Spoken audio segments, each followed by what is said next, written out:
عائشہ بازار سے گزر رہی تھی جیسے وہ ہر روز کرتی تھی۔ ہر طرف ہجوم تھا، دکانداروں کی آوازیں گونج رہی تھیں، تازہ جلیبیوں اور میٹھے آموں کی خوشبو ہوا میں بکھری تھی۔ مگر عائشہ اپنے خیالوں میں ڈوبی تھی۔ اچانک اس نے اپنے دوپٹے پر ایک ہلکا سا کھچاؤ محسوس کیا۔ وہ رک گئی اور مڑ کر دیکھا تو ایک 11 سالہ لڑکا حمزہ اپنی باہوں میں 5 ماہ کا بچہ حسن پکڑے کھڑا تھا۔ اس کے کپڑے میلے، بال بکھرے اور آنکھوں میں گہری اداسی تھی۔ حمزہ نے کہا، باجی آپ کو بچہ چاہیے؟ عائشہ حیران رہ گئی۔ اس نے پوچھا، کیا کہا؟ حمزہ نے نگاہیں جھکا کر دہرایا، اگر چاہیے تو اسے لے لیں۔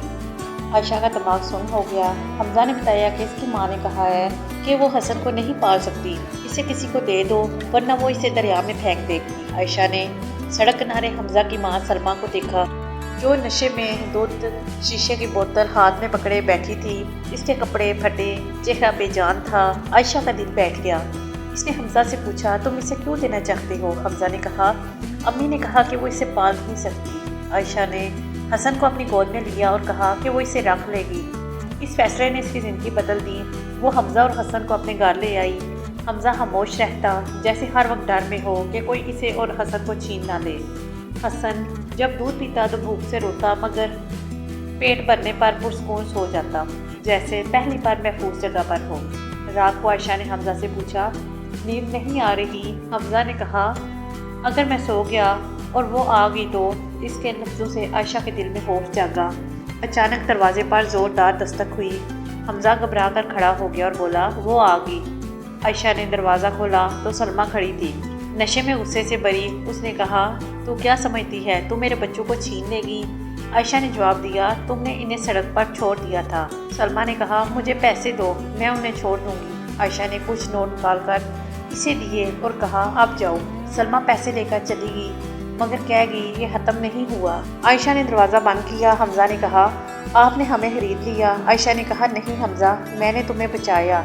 اس رات حمزہ کے دل میں امید جاگی۔ عائشہ نے سوچا کہ سب ٹھیک ہو جائے گا، مگر صبح جب وہ اٹھی تو حسن کا پالنا اور حمزہ کا بستر خالی تھا۔ وہ چیخی، حمزہ، حسن، گھر خالی تھا۔ دروازہ کھلا تھا۔ چوکیدار نے بتایا کہ سلمیٰ انہیں لے گئی۔ عائشہ نے ویلفیئر آفس کو فون کیا، مگر انہوں نے کہا کہ اگر سلمیٰ قانونی ماں ہے تو وہ کچھ نہیں کر سکتے۔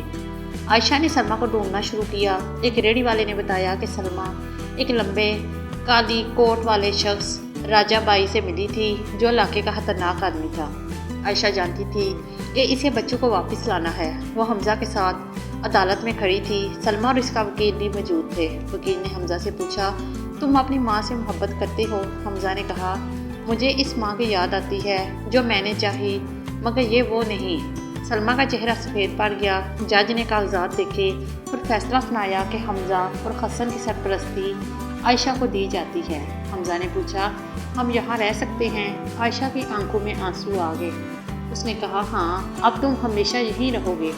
حمزہ نے اسے گلے لگایا۔ عائشہ نے آنکھیں بند کیں اور سوچا کہ اب وہ دونوں وہیں ہیں جہاں انہیں ہونا چاہیے۔